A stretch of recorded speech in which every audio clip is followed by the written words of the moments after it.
آج میں آپ حضرات کے سامنے استاد العلماء والصلحاء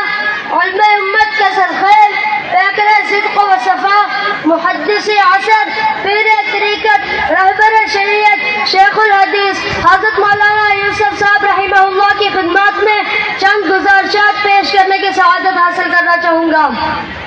قابل قدر سامعین،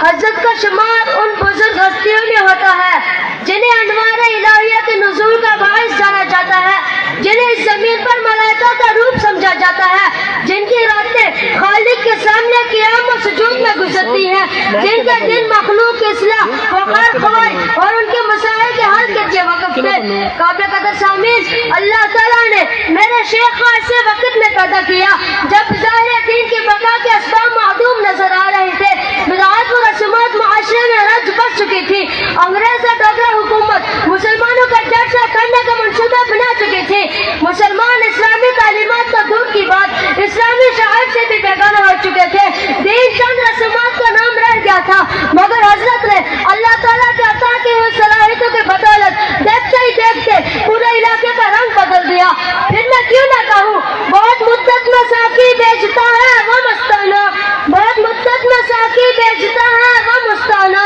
بدل دیتا ہے جو مدت کا بگڑا ہوا میخانہ۔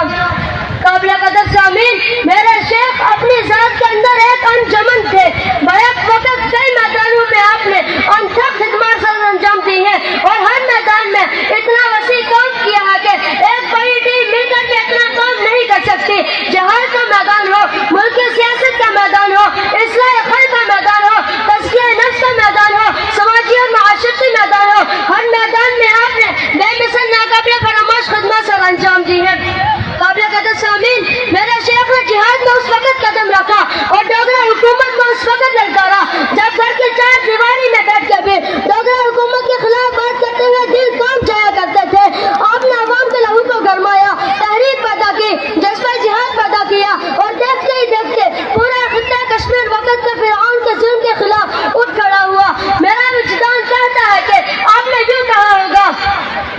کسی فرعون کو میں مشکل کشا کہہ دوں یہ مشکل ہے، کسی فرعون کو میں مشکل کشا کہہ دوں یہ مشکل ہے، کسی دجال کو میں انبیاء کہہ دوں یہ مشکل ہے۔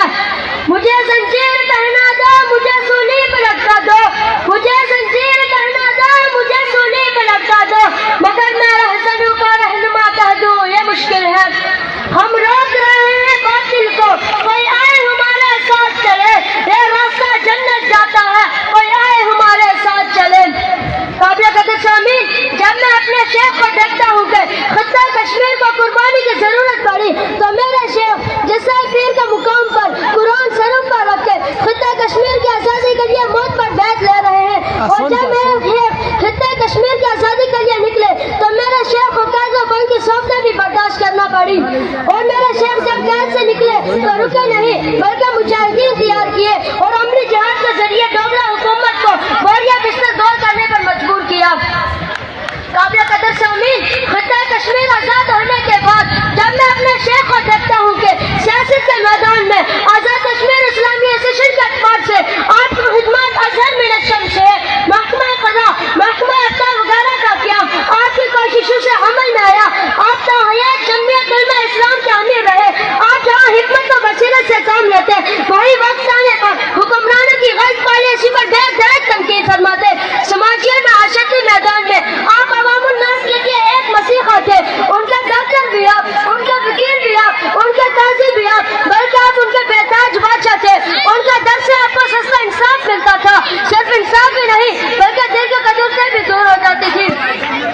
یوں تو ہر میدان میں آپ کی خدمات لاجواب و بے مثال ہے، مگر آپ کا سب سے بڑی خدمت، سب سے نفع بخش عمل رہتی دنیا تک آپ کا یہ ادارہ ہے جس کی چھاؤں میں بیٹھ کے ہم اپنے ایمان و عمل کی حفاظت کر رہے ہیں اور نئی نسل تک منتقل کر رہے ہیں۔ آپ کا یہ ادارہ پورے خطہ کشمیر میں ایک نمایاں ممتاز حیثیت رکھتا ہے۔ آپ کا یہ ادارہ ہمیں ایک پھلدار درخت کی صورت سے ملا ہے جس کے دامن میں بیٹھ کے ہم اپنے عملی پیار گزار رہے ہیں۔ اللہ تعالیٰ حضرت کے قبر پر قرآن و رحمت عطا فرمائے اور ہمیں حضرت کے نقش قدم پر